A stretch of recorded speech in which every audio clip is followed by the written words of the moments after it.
ఆర్భాటంగా చెప్పిన మిషన్ భగీరథ ఎక్కడ ఏ ఇళ్ళని చూడండి మా మినరల్ వాటర్ పోతుందని చెప్తున్నారు. అసలు నీళ్ళే రావటం లేదన్నది ప్రత్యక్షంగా ఇలా జరిగిన చర్చలో అది వచ్చేది సమ్మరు. ఇక ఇరిగేషన్ ప్రాజెక్టులు, దేవాదులు లాంటి ప్రాజెక్టులు మీరే కట్టేది అయితే మేము పూర్తి చేశామని చెప్పారు.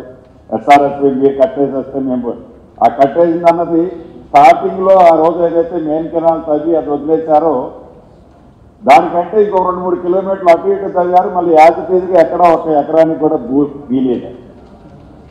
అంటే ఎక్కడిదెక్కడే అంటే పద్దాక మమ్మల్ని విమర్శిస్తున్నారని వాళ్ళు అనుకుంటున్నారు. కానీ అసలు వాళ్ళు చేసింది ఏందో వాళ్ళు ఎప్పుడన్నా గుండె మీద చేసుకొని ఆలోచిస్తే వాళ్ళు చేసిన నిజాలు, ప్రజలకు జరిగిన అసౌకర్యం ప్రత్యక్షంగా కనపడేది.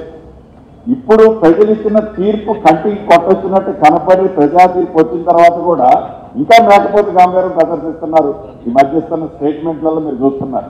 కరెంటు బిల్లులు కట్టొద్దని కొద్దిసేపటి ప్రకటన చేశారు సార్. దాన్ని అంటే మీరు ఆయన కట్టవచ్చు అని చెప్పక్కర్లా. చిత్తశుద్ధితో ఇది ఈ ప్రభుత్వం మేమే చెప్పాము 6 గ్యారెంటీలు ఆయన కట్టొద్దనేది.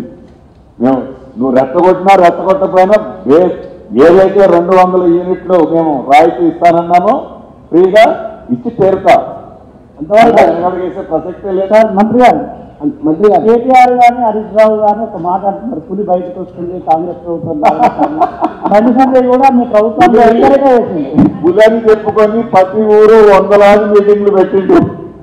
పులి ఏ రకమైన రిజల్ట్ ఇచ్చిందో తెలుసు కదా. అది పులినా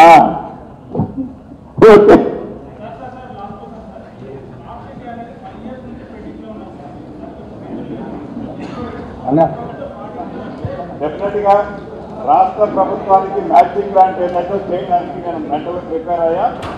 కేంద్ర ప్రభుత్వం నుంచి రావాల్సిన మ్యాచ్ చేయాలా, అది ఏంటనేది ఆ ప్రభుత్వాన్ని కూడా ఇప్పుడు లెక్క తీసుకోవాలి.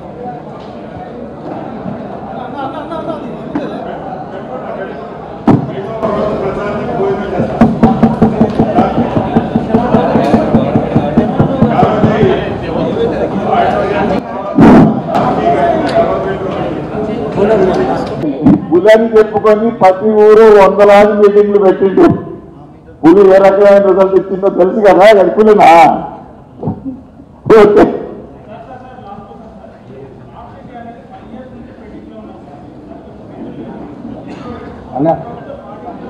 డెఫినెట్ గా రాష్ట్ర ప్రభుత్వానికి మ్యాచింగ్ గ్రాంట్ ఏంటంటే చేయడానికి నేను మెంటల్గా ప్రిపేర్ అయ్యా. కేంద్ర ప్రభుత్వం నుంచి రావాల్సిన మ్యాచ్ చేయాలా, అది ఏంటనేది ఆ ప్రభుత్వాన్ని కూడా ఇప్పుడు లెక్క తీసుకోవాలి.